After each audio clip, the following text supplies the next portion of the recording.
What's going on, football fans? It's me, J.R. Clark, back again with another Pound for Pound ATL Live.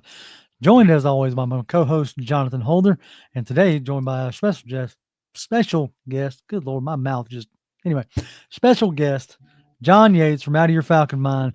We'll start with our guest, Mr. Yates. How are you, sir?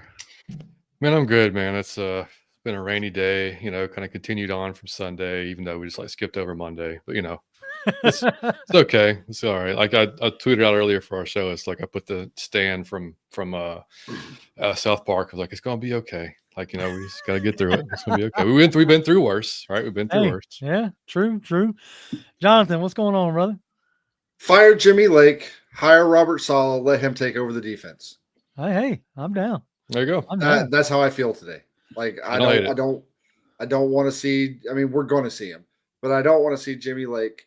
That defense. I want to see somebody who knows what they're doing with the defense because apparently Jimmy Lake doesn't know. I always talk about we don't know. These coaches, no matter how good, bad, indifferent, whatever. These coaches, they probably know more than this and that and the other. I'm not going to say that about Jimmy Lake because I don't know how you, as a professional coach, can go into a season and be 11 games in and have less sacks than games played. You can't even luck into two more sacks so that you're at least above that Mendoza line, right? And it's just ugh. I'll say this: when we're in the off season, there's a handful of well-respected defensive guys that I'll converse with back and forth. One of them y'all might know. He does the Make Defense Great Again podcast. It's Coach Vass, and I just shot him a message. I was like, "Hey man, what's your thoughts on Jimmy Lake?" Because I didn't know nothing about him, Mm-hmm. And he just sent back basically a puke emoji. Oh God. And I was like, oh God, and then I got that same type of message back from a few others, and it was, it was no good. And I thought to myself, I was like, okay, maybe it's just wrapped up in the how it ended for him in Washington, because I looked into all that or what have you, Mm-hmm. and it was controversial, shoving a player kind of thing. But when you looked at it, I was like, I don't know, it didn't really look all that, No. big of a deal. But now it definitely seems like it's more than just, obviously, his coaching style, maybe his inability to change, make shifts, what have you. Chris says, I don't like to say I told you so. Never mind. Yes, I do. Yes, you do. And Chris is one of the ones, he lives up there in Oregon, and he saw that stuff firsthand up there with Jimmy Lake in Washington, and so the problem that really worries me and bums me out, something we said before we really got going, and I guess I don't want to mess everything up, so I guess before we jump off too deep into it, let me hit this.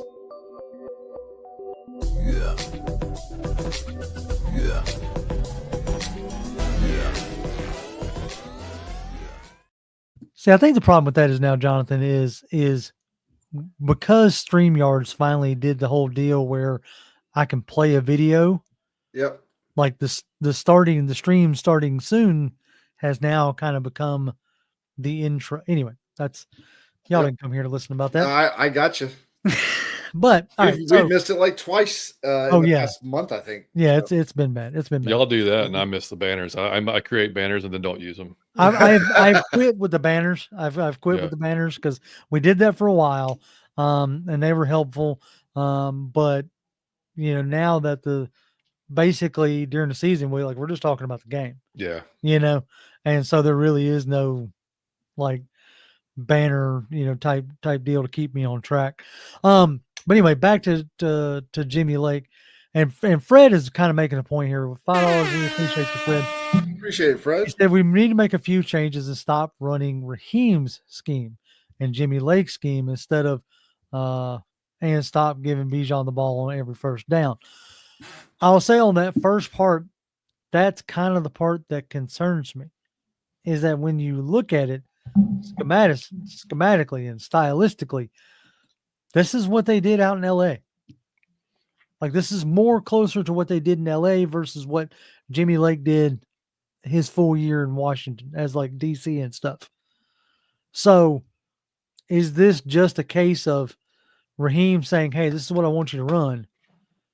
And kind of like when we had Sark running Shanahan's offense. Yep. Like, here's the playbook. This is what I want you to run. Mm-hmm. But Lake doesn't have a good feel for it. Maybe, and look, maybe he comes back next year if he makes it through the offseason, right? That all depends on like how things go down the stretch, right? If the defense really stinks it up, like really like, because it is what it is with regards to the sacks.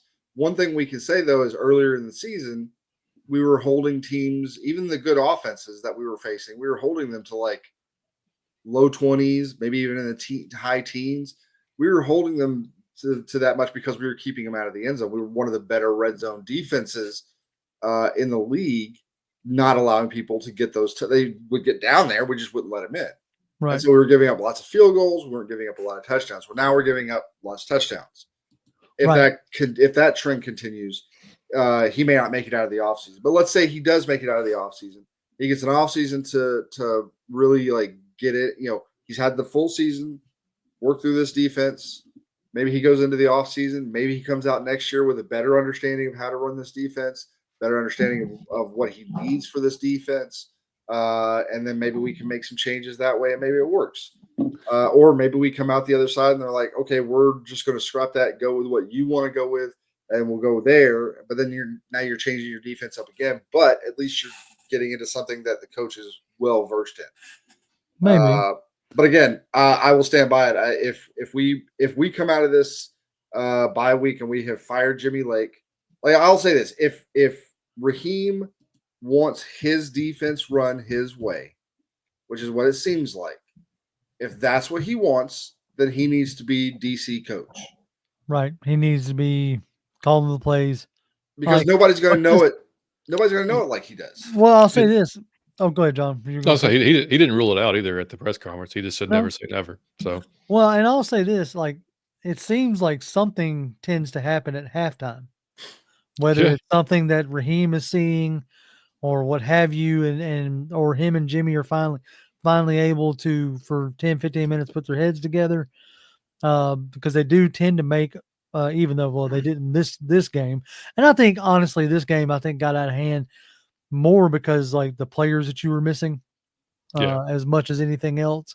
But the idea that maybe whatever their adjustments they're making, if that's coming from Raheem, maybe Raheem does need to take it over from get-go or from Jump Street.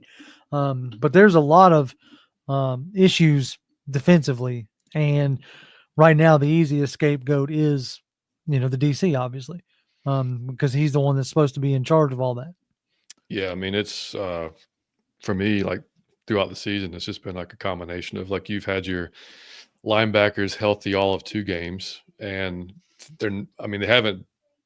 I mean, other than Troy's amazing game against the Saints, like the linebacker play has not been good.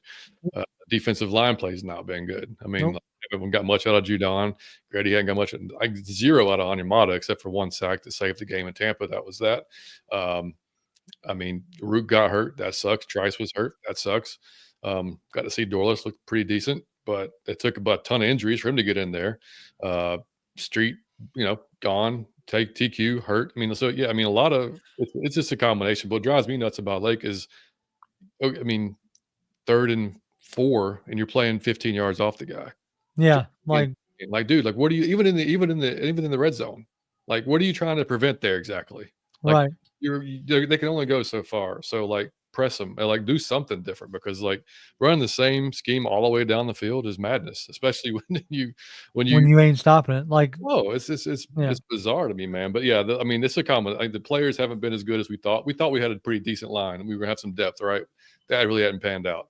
And it's just been a combination of just the players not living up to their end of the billing, And then this, whatever this scheme is, just not really, because you have, as good as our back end is, it starts up front. It always does. Yeah, like And it doesn't, I mean, if the QB has all day in the world to sit back there and make a sandwich, and if all he has to do is shuffle to the side and step up a little bit, and like and even what the game against the Seahawks, we had over 50% pass rush rate, and they still beat us by 3 touchdowns. It's like, okay, right. I mean, well, shit, we can't do anything right. So yeah, I mean, that's a bit. Willie says, so how do you decide to stick with a DC versus giving up on him too early?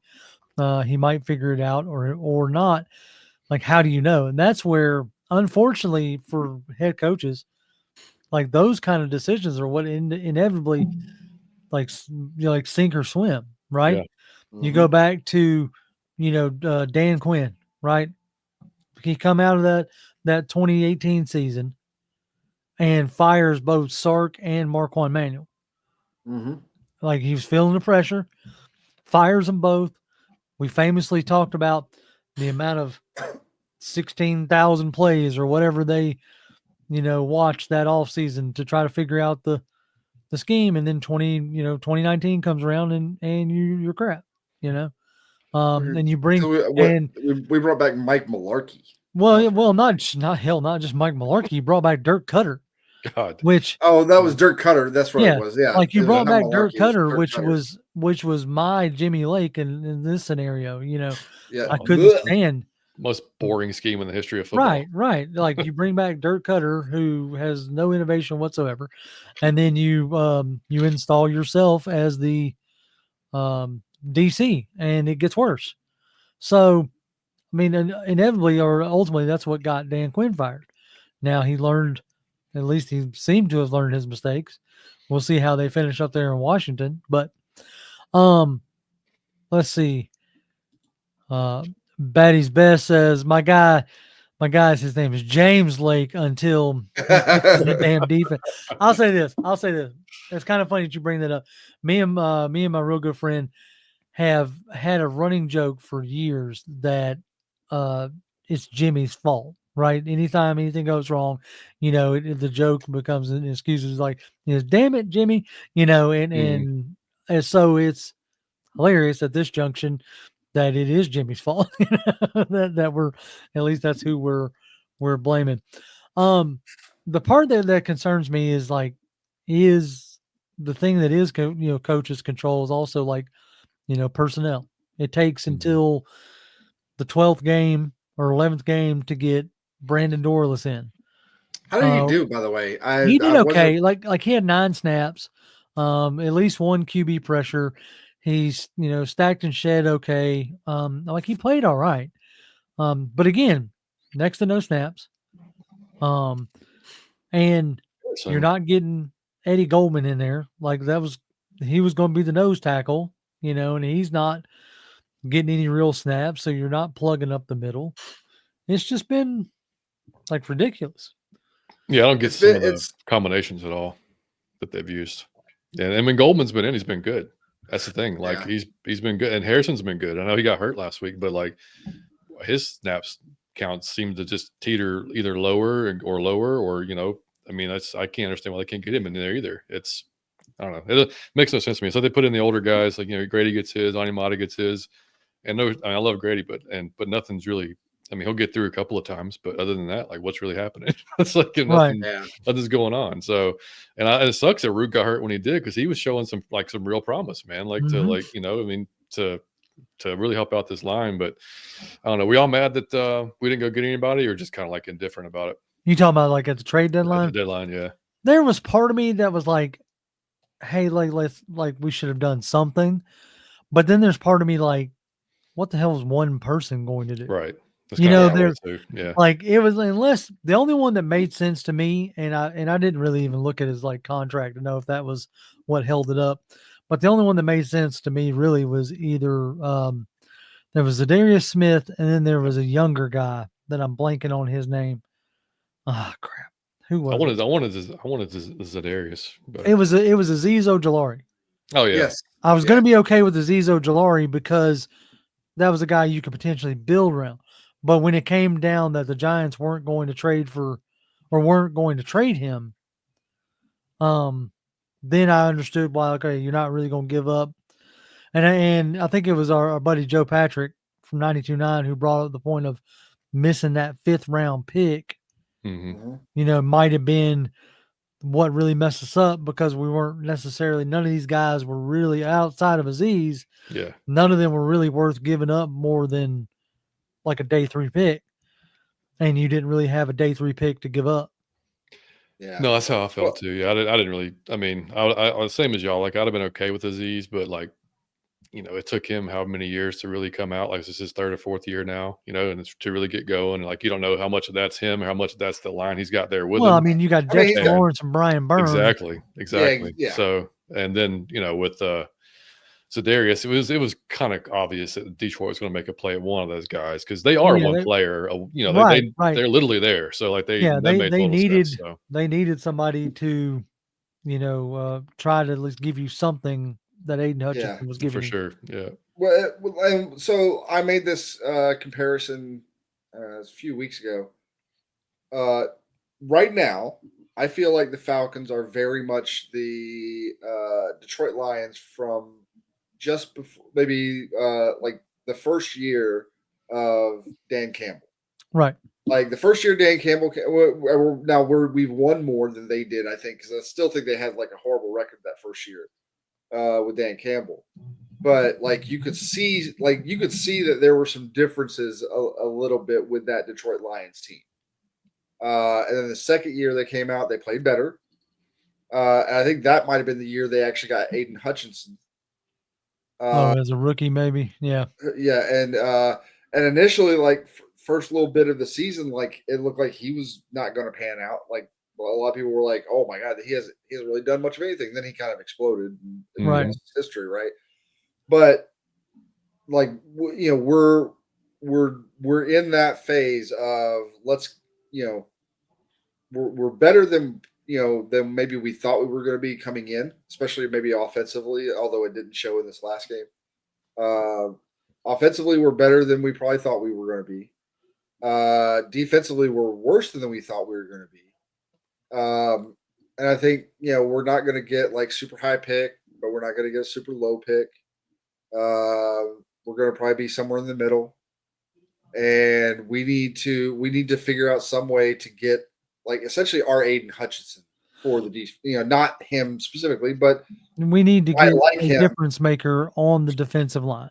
Yes, that's you got to get the guy that it doesn't matter if you've got to find a guy somehow who can be an Aiden Hutchinson, who could be a TJ Watt kind of guy, who you can double team him, you could try to scheme up for him, you can do all those things, but he's still going to win his share of those battles. And when it's clutch time and you need a play, you need somebody to come up with a big play, that's a guy you look to. And he's not going to do it every single time, but he's going to do it more times than not. That's the thing is like you look at, Detroit, you look at the Denver Broncos, you look at the Steelers or what have you. That's why I was frustrated when it was draft time. I was, when we did, regardless of how they are playing currently right now, when you were in prime position to take a defensive cornerstone or potential, defensive cornerstone, and you turn around and take a quarterback instead, is because at the end of the day, if you're not building a defense, you're not going to win in this league. And the reason why I say that is look at like Kansas City. They were 9-0, now 9-1, but they were 9-0 because of their defense. Like their offense made plays when it had to, when it absolutely had to, but their defense is what kept them in the game. Pittsburgh, their defense is the reason why they're 7-2. Oh yeah. And Denver's defense is the reason why Bo Nix is able to have a chance to grow and look good. Mm-hmm. And the reason why Bryce Young looked like an abject failure is because they couldn't stop nobody. You have to be able to stop people and get extra, get extra possessions for your offense. And early on in the season, we weren't able to stop people, but we were getting timely turnovers. I said a few shows back, that was the only thing we could really hang our hat on was turnovers. Mm-hmm. Well, those are fickle. Gone. Yeah. Yeah, well, that's what I'm saying. Those are fickle. Jesse Bates is still leading the league in like forced fumbles and stuff like that. He's right there with like Fred Warner, but you can't always count on a turnover. Mm-hmm. No, I mean, and it's like that's what, like I was saying, that's so frustrating. It's just like last year with Art. It's like, JR, you watched the film too. It's like he can call whatever play, but the quarterback's got to read it and make the play, right? And it's the same thing with the defense. Like Jimmy can call whatever, but those guys up front, they have to win their matchups. How many times have we faced rookies, like 6th round rookies, guys that are hurt and guys that are on their 3rd string, and we still can't get like it. No. And it's like, it's unacceptable, man, to have the guys we have and they cannot win their match. I don't care what scheme you call, man. If you can't win a matchup at least a couple of times a game and get to the quarterback, like 10 sacks, it's just. I mean, people. Right. I get tired of folks saying like, "Well, the sacks really don't matter." They do though. Like they change games. Right. They change games. It's not that It's not that we think sacks are indicative of what is going on. Yeah. Like if you can't get to the quarterback, that means you're not getting anywhere near the quarterback. Right. And I get the Giants suck, but they're up there. They're up there with sacks. I'm going to cut you off, JR, but like I know like they're up there with sacks and they suck, but they have no offense. We have an offense. Or at least we had one last few weeks. I don't know what's happened to it, but typically we have an offense that can score. So that if you have an offense that can score, okay. Well, now you need that complimentary football everybody talks about. Well, we need the defense to go out there and get and do their damn job. You take that defense from New York. If we were to like transplant, literally take like everything from New York and be like, okay, here we're going to switch defenses. Just keep the offenses the same. Just switch the defenses. You put that defense on this team, and this team has probably got another win or two easily under their belt. Because it's not just the sacks, right? It's not just even the turnovers, because the turnover, depending on where it's at, could be good, could be bad, could be all kinds of different things. You get an interception and then you're down at the 1 yard, your own 1 yard line. That's kind of you got to now go 99 yards. You stop them from scoring, but your chances of scoring are fairly small.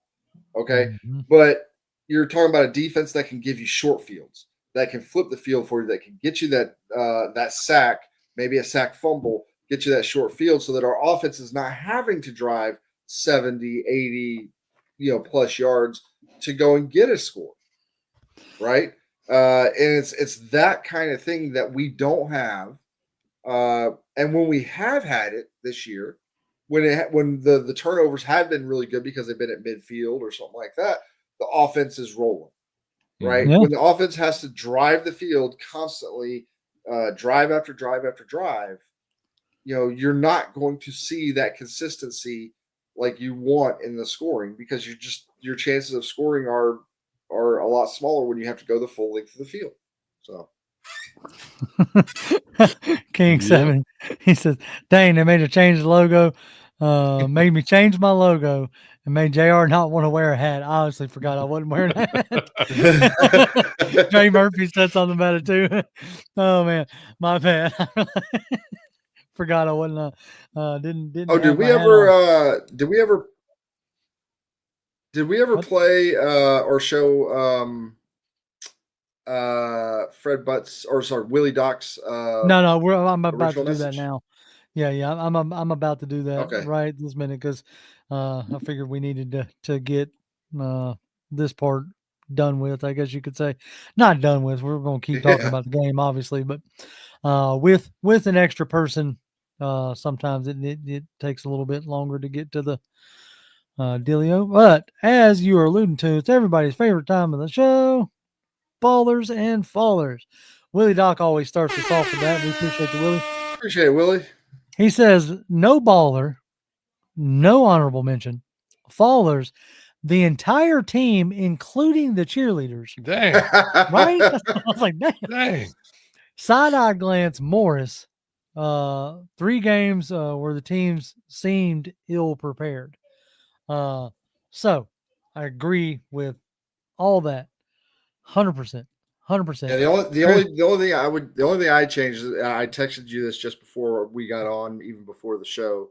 But I fully agree. Like ballers, no one. There was nothing redeeming coming out of that game. This is Hey, one of Koo those. made his kicks though, huh? Okay, fine. We'll give it. Baller was cool because man hopefully got his groove back. But yeah, other than that, there was nothing redeeming. This is one of those you burn the tape Yep, and move on. And go on vacay for a week, And come back hopefully recharged, hopefully, and get your head right. get your head right. But yeah, Fallers was like I told Jay is like if we were going to do anything, it was going to be just Faller and then a logo of the Falcons logo, and that was it. Yep. Because nobody, the special teams was ass, the defense was ass, the offense was ass. The only thing on special teams was Koo that he wasn't, but that's it. We needed Everything those else, those 2 kicks last week. yeah, right. So, baller, nobody, nope, nobody. Like, Nope. come on, that was the worst thing I'd seen in quite a while. This is the only game that was worse than the Seattle game. Yeah. Since we started our show, this is the only game I'm not watching twice. Like I have no intention of watching the game again. No, I have done, dude. When they went up 28-6, I turned the game off. Didn't even finish it. I was like, whatever. I don't even care. I was like, y'all have decided not to show up, and you have pissed me off. I've checked on some other things, just to make sure I wasn't like completely off base. But yeah, no. All right, so that was easy. No faller or no baller. Faller. The entire freaking team. Yep. The entire team. Like, what else am I? We have spent 30 minutes almost talking about who the faller was. Yep. If we talk about team wins, well, this was a team loss. Like, there was nothing redeemable. I mean, first game in 5 or 6 games where Bijan didn't break 100 yards from scrimmage. Drake London was under 100 yards. Kyle Pitts only had about two catches. It was just a bad game all the way around. It's not good when the coach says that we got out efforted and like in his press conference when they asked, I think was it Mark Zeno asked him like, does it piss you off a little bit? Does it make you mad? And he wouldn't even say it made him mad. He was like, well, it's more disappointing. Like I get it, like dude, like you're a positive guy and everything, but it's okay to say like, yeah, it really pissed me off. Like I got after him. Like it's cool to say that. Like we want you to say that actually. Like we'd prefer you say that so we know it wasn't just us being pissed off on Sunday looking at that team.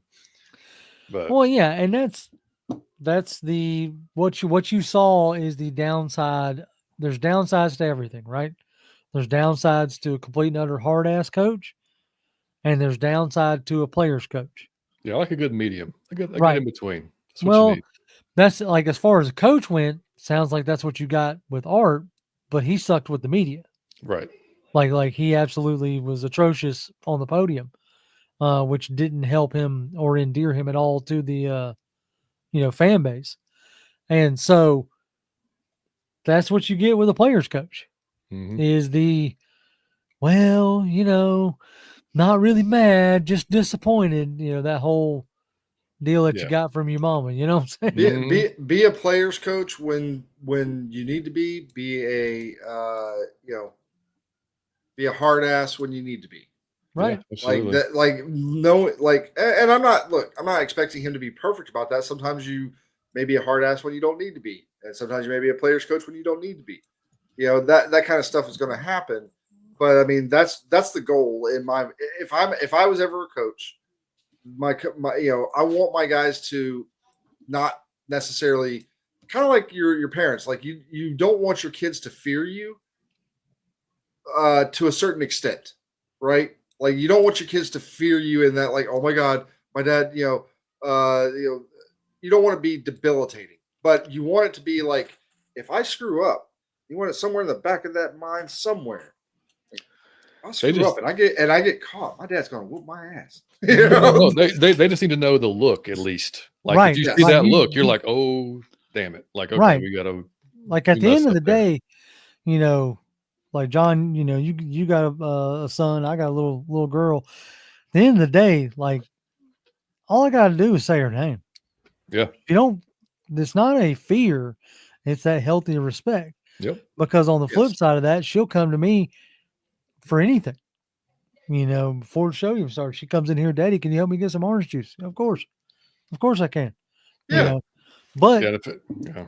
you know, you screw up, and hey, If so it comes down to it, like hopefully, I know him and Jimmy are tight, but like, dude, if it's your job or his job, like, if it comes to that, like, you better make that decision. That's his job. not they bet, like, yeah, don't be the guy that just hangs on to that loyalty that much, and you can't, you know what I mean, where that kind of blinds Mhm. you with what's going on right in front of your face. I mean, sometimes that can be tough.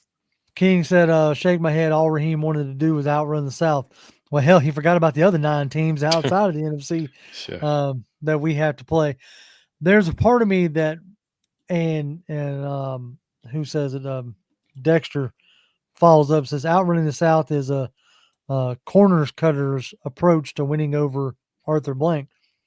It really felt like the focus, you know, became we have to win our division, which whether like it comes to the light with the media or through the fan base or not, that's always a coach's first step Mhm. is, you know, if you can win your division, you know, you're guaranteed a playoff spot and then anything can happen, so to speak. But yeah, like now, as we were talking about before, because you didn't beat the Saints and didn't beat the Broncos, right? You had a real chance to make even greater distance, give yourself even more cushion. I think the playoff chances from some betting line dropped from 80% to 70%. When you're still like, oh, well, you're still 70%. Right. Now the margin of error is even closer. It's even smaller. Right. And you got at least 3 more very challenging teams that you have to face. The Chargers have found their way. It's a good defense too. Right. They got a good defense. Justin Herbert is really starting to operate well in that Greg Roman offense.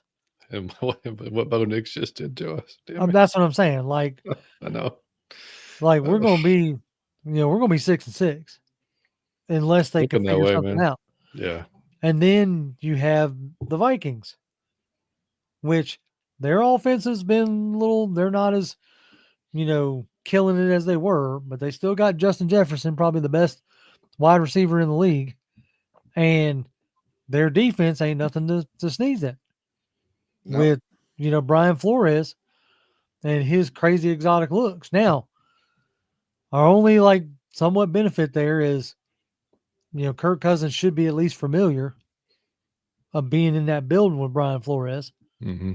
So, but then you also have the Commanders who may be starting to suffer the Dan Quinn, Cliff Kingsbury end of season fall off.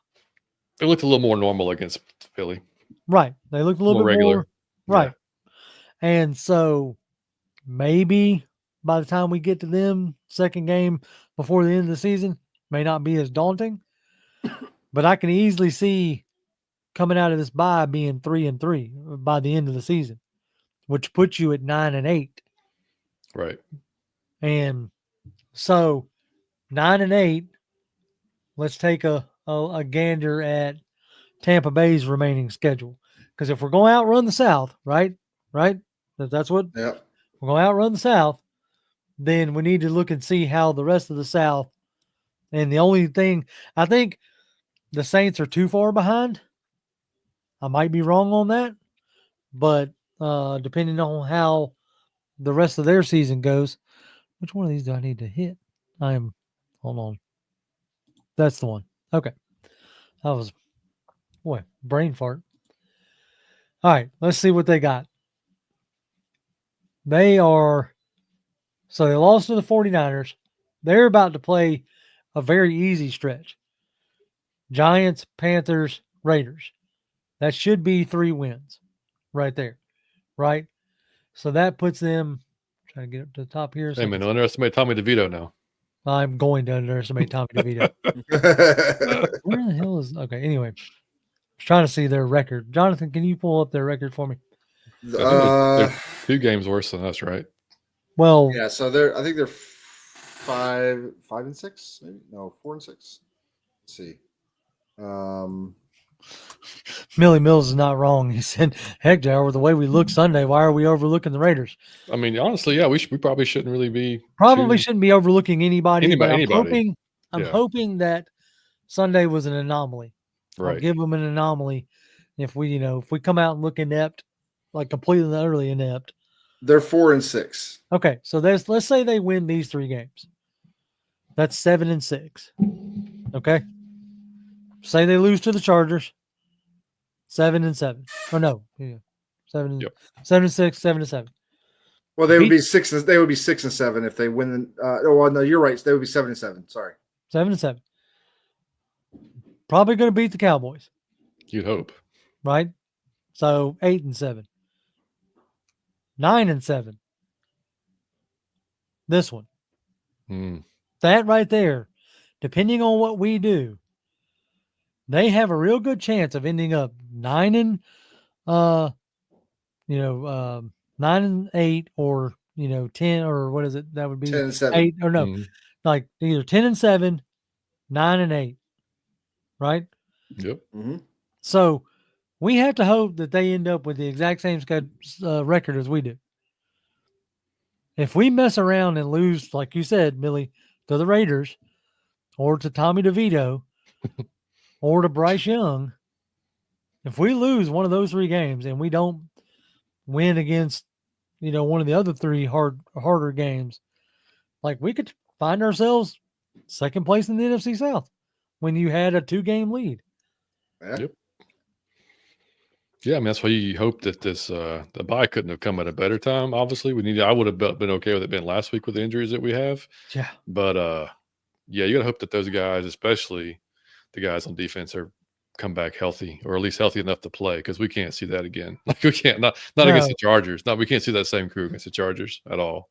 No, because they'll have Jimmy calling the same shit. I mean, last year we we came out of the bye week, almost. I know JR, you and I talked. We were like, okay, we're definitely going to see Art make some changes here because he didn't make not one change. It looked exactly the same. So you got to hope that these guys can at least look at themselves in the mirror and be like, okay, this is clearly something we have to work on. We got to change some things up.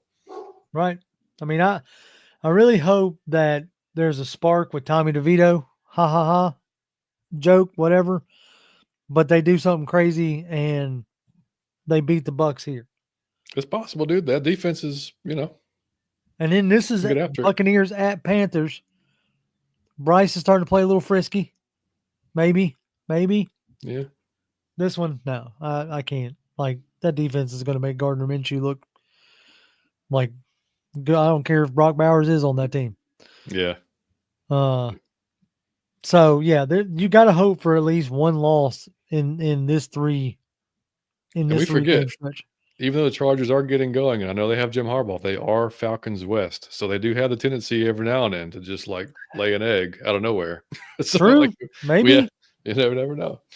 Maybe they'll lay an egg against us. That'd be phenomenal. Yeah. Dude, maybe we just come out of this bye week just pissed off and ready to chew nails kind of thing. You'd hope so. After 2 losses going into it, the way they happened too, it's like, I mean, it sucks for the fans, but the players themselves, that's a bad feeling to have in your stomach for, 2 weeks before you get to play again. Yep. Yeah. That's not a way you want to go into the bye. And so that, the hope and the prayer is that they come out, recharged, refreshed, ready to do the business, because like Millie says, if we miss the playoffs, who gets the axe? Who gets the axe then? I mean, I don't know, right? Because it depends on how we miss it. Which part of the team what ways happens? Like if it continues on the way it is, you got it. I mean, I don't know. It's so rare that a defensive coordinator gets fired in the first year. You know what I mean? Normally they get like a chance, you know, a couple of years to kind of get it going. But like if the defense continues down this road, then I don't know how you wouldn't make a I'll say change there. I mean, like I'll you'd say have to. this, just like with yeah, there's been a handful of teams that have already like first year in with like Shane Waldron, they fired Mhm. him Yep, and I'm like, granted, now that's Eberflus, trying to save his job, for sure. because he sees the writing on the wall as well. But if you're firing a coordinator 1 year in, like part of me thinks like, why'd you hire that guy? If it's that bad where you think it's fully him and they're giving up on him, that like I don't know, dog. Uh, you know, maybe they bring at the end of the season, whether it's as a consultant or not, maybe they bring Jeff Ulbrich back in. Maybe Uh, I mean I wouldn't hate it. I mean maybe Raheem was trying to help out his boy and was like, you know what, if it goes to hell this year, like it's your fault and you're gone anyway. Best case scenario, it works out wonderful and helped out a friend and the defense works Man, out. You it's never it's know. it's like it's like a, well, it's like a yes, it's his buddy who maybe he felt like he got a raw deal in the college ranks, and he wants to give him a shot. It's like, hey, you know, we'll take it by ear, year by year, but I'll give you a shot. Like if you can come in and you can get this defense rolling, then cool. I'll, That'll maybe help your prospects for other teams and other stuff Mhm. like that down the road. Maybe other head coaching jobs or maybe even other DC jobs in other places or whatever, right? But like with the understanding, like this is a coach version of a prove it deal, I right? hope. Players I get hope that so. all the Yeah, time. Players get that all the time where it's like, hey, you've been down in the dumps past couple of years. You take this cheap contract, you prove that you can do it, and you're either going to get paid by us or you're going to get paid by somebody. yeah, Now I like this And idea maybe that's what this is. with dude. I'm King all about Richie. it, King. All about it. Just bring in Steve Wilkes. I wanted him to get a head coaching interview, man. I Yeah, thought he got a like he's raw deal in already Carolina. Uh, I mean, he's got a raw deal a lot of places, yeah. I which Wait, mean, makes Steve me Wilkes is wonder. hanging around the Honestly, facility. he was in the off season. I don't know if he still is. I'll take him in Um, a heartbeat. does y'all but think that the offense got away from what just our offense? I mean, they kind of got away. Like after that first drive, it was like panic mode almost. To me, is what it looked like. I was well, like, part what, of me what, like what are y'all I doing? Like, you can think still run. I think Mooney was hurt more than like he tried to give it a go. I mean, he Mhm. wasn't there in the whole second half. Right. So I think they realized, pretty early on, okay, hey, we'll give it a go and see what happens. And then, maybe a little bit in, it was like, no, dog, and Mooney has been like the panic button guy. You know what I'm For sure. saying? Yeah. Like you needed a big play, you needed a drive extender. It's been Mooney, which has been awesome and amazing. Yeah. But you didn't have Mooney. And even though the part that really confused me was like, supposedly, well, even listened to some of the Denver's guys, they were susceptible to backs catching the ball out of the backfield and athletic tight ends. And you didn't see them really try to feature that. Nope. And that's the part that is slightly concerning. Yeah. It was almost like after they were marching, they were down in the red zone. You got a couple penalties, like with one like that negated like a big play from Drake and something else. And it was almost like at that point, it was okay, the hell with it. Let's just we're gonna basically we're conceding. Like we're too injured. This stuff ain't gonna work. Mhm. And let's just get this game over with, Yeah, so to speak. And which I don't like that, at all. no, No. Um, And dude, you- that first drive, I mean, penalties again, though. oh yeah, Like, dude. how many times we're going to get in the red zone and then screw ourselves by stupid holding, and then Drake can't, or he's motion penalty or whatever it was. Right. I'm like, dude, come. I You mean, had like that's yeah, you had the we're 10 weeks illegal in. We motion. got to stop this mess. I mean, like, that's. yeah. I mean, But that's if you look at a lot of the losses that we've had this year, that's what ends up biting us in the ass. all the Right? time, man, all the That's what time. bites us is not the it's this one in this game we flat out got beat up. Okay, Hmm. we got manhandled. but that wasn't necessarily the case in a lot of the other games that we lost.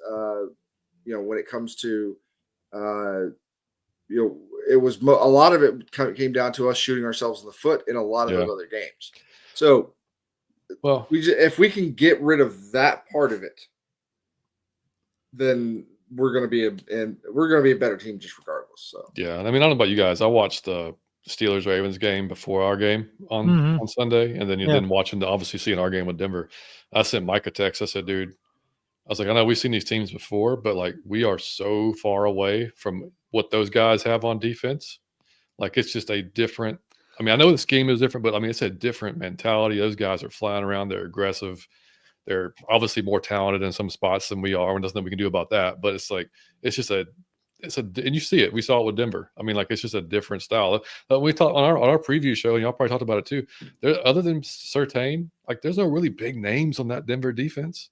They're just really good at doing their jobs, and they're really good within that scheme that Vance Joseph has. I must say, Vance Joseph is, an extremely good DC.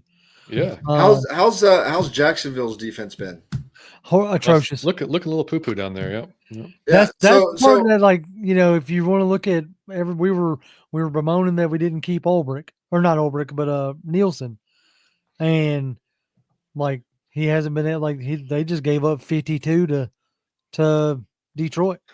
Yeah, I mean, I would bring him back. Like if he was willing to come back and Raheem was willing to fire his buddy, I would bring him back because I liked his style of defense better than I like the style that we're running now. Well, we also, I mean, Calais and Bud Dupree actually did contribute quite a bit last year. Yes. We don't have those guys, and so that's a big factor too. But again, when you brought in Ryan Nielsen, that's when you go looking for those guys. Whereas I feel like when you bring in a Raheem Morris and you're looking to run his scheme, you're not looking for the bigger edge guys. You're looking for the smaller edge guys that for that kind of defense, right? Whereas bringing Nielsen back in, you're talking about going back to a 4-3. You're talking about bringing in the heavier edges. You're talking about bringing in just what I felt like was obviously the last couple weeks of the season last year when they really crapped the bed. But throughout most of the season last year, you really couldn't. Did they give up some late scores or whatever? But overall, like the defense played really good last year in that particular scheme, and I prefer that particular scheme to the one we're playing now. Like if I'm looking to build this team going forward, I want to get as mean and as tough as I can because right now I think the offensive line is good. You can say what you want about Matthews. You can say he's old and we need to start looking for a replacement. I think he's probably got a few more years left in him. Mm-hmm. The rest of that offensive line, I think, is fine. You need to get mean, tough as hell on that defensive line.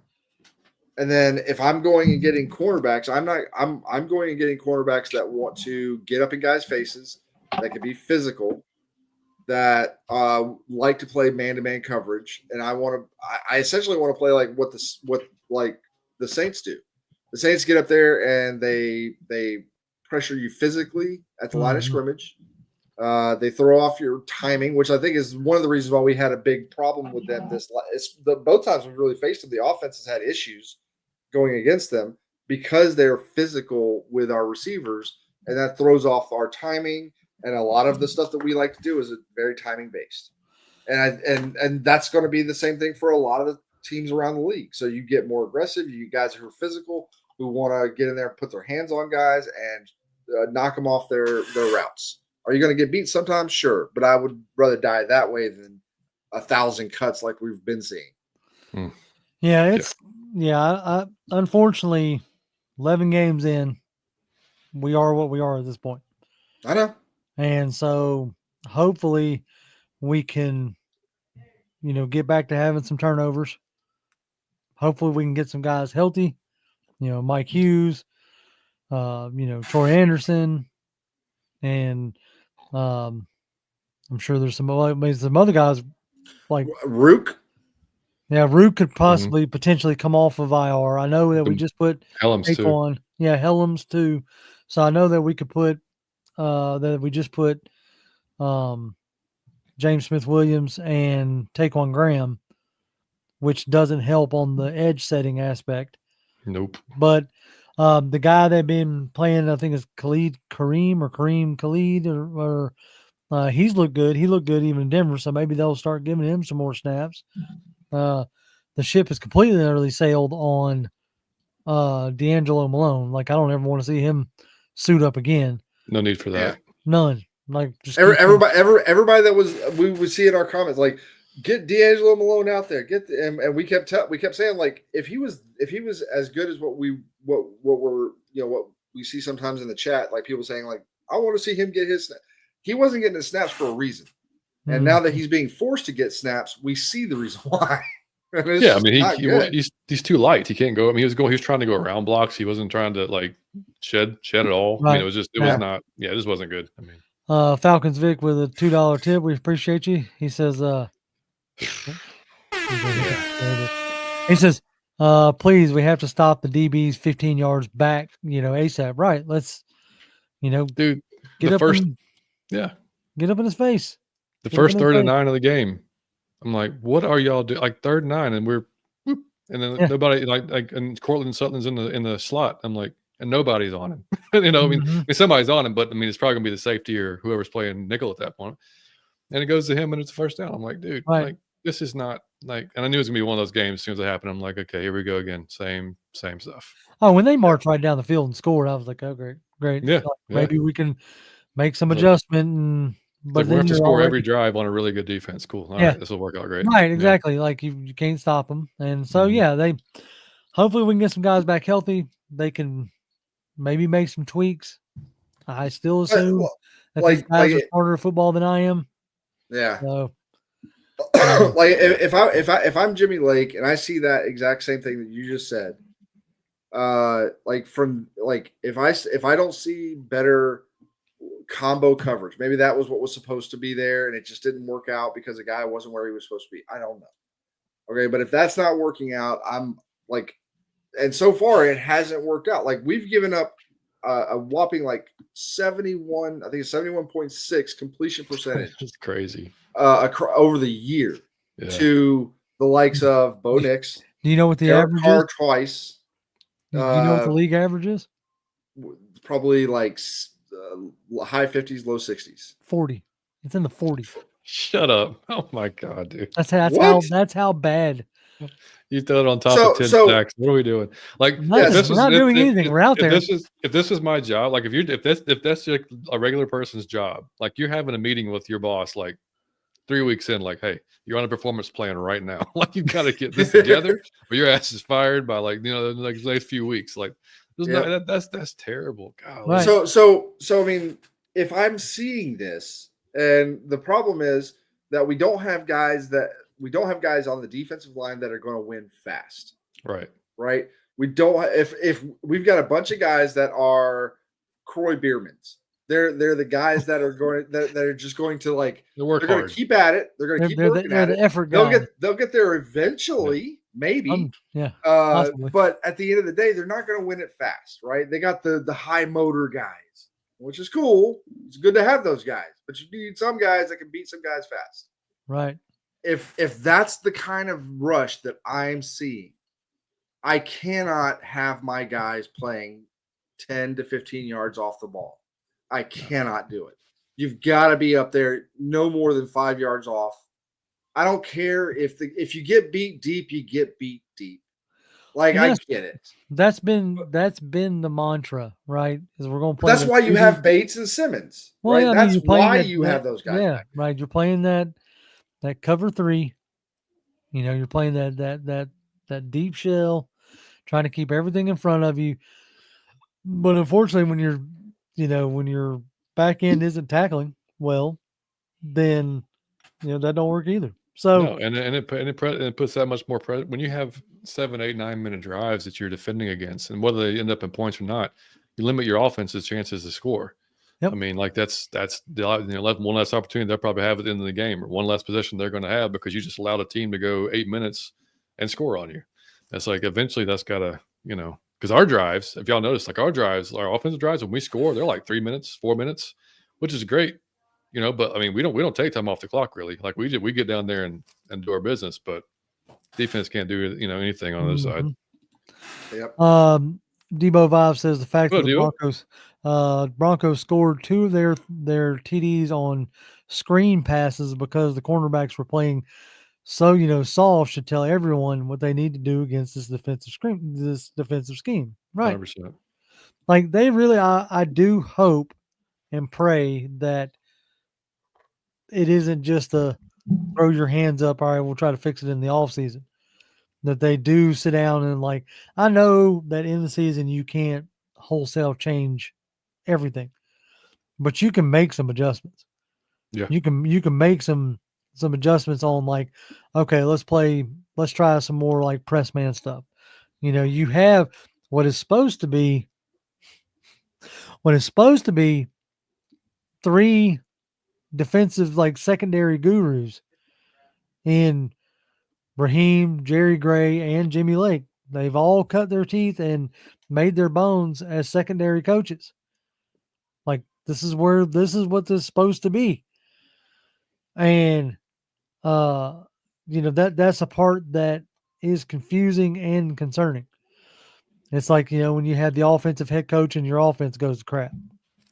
You have all this defensive brain power and somehow the defense looks worse than it did. When, as Millie puts it, it's crazy because we got 3 Pro Bowlers in the defensive back group. Yeah. Yeah. I didn't really know what to expect from the defense this year. I know it wasn't this. I definitely expected it to be better than what we're seeing. I didn't expect it to be like a top 5 unit or anything like that because right. We're still missing guys. Like we didn't know we had in Troy. Landman's good, but as y'all can all see this year, any type of coverage, he is slow as my grandmother. So, and that's just not a good place to be. No, he's downhill, and that's it. Ellis, I prefer him rushing the passer. I mean, like that's. And I haven't been hard on him this year just because I know I said on our show, like he's had to do a lot. He's had to play a lot of different roles and do a lot of different things. And because the linebacker core has just been so in and out, we haven't had the guys on the field. Bertrand's been okay, rookie, what you kind of expect, some good flashes here or there. But man, it's been so just up and down. But I think when we signed Judon and Simmons, I was way more excited. I was like, oh well, hell, we have a legit chance to be a really good defense now. It's just like. Nothing's panned out the way at all that way, man. So disappointing. That was the brilliance of Belichick. He says, I watched Bill Belichick switch from a 3-4 to a 4-3 after halftime in our Super Bowl and switched up his whole scheme. Right. 100%. That's like, I really hope that they do take that hard ass look and say, okay, this is not working. What can we do with the players that we have? Mm-hmm. And really take a look at it. Falcons Vic with $5. We appreciate you greatly. He says, appreciate it, man. He says, Penix and Red Zone, we run option RPO plays and expand, the playbook. Yeah, I don't know if you really go with the 2 quarterback system. The only team so far that I've seen actually make it work decent is, unfortunately, has been the Saints. With the gadgetness of Taysom Hill.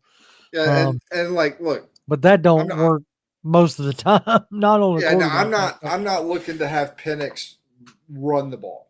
Like that's not. I mean, he's a guy that if he has to scramble, then he scrambles.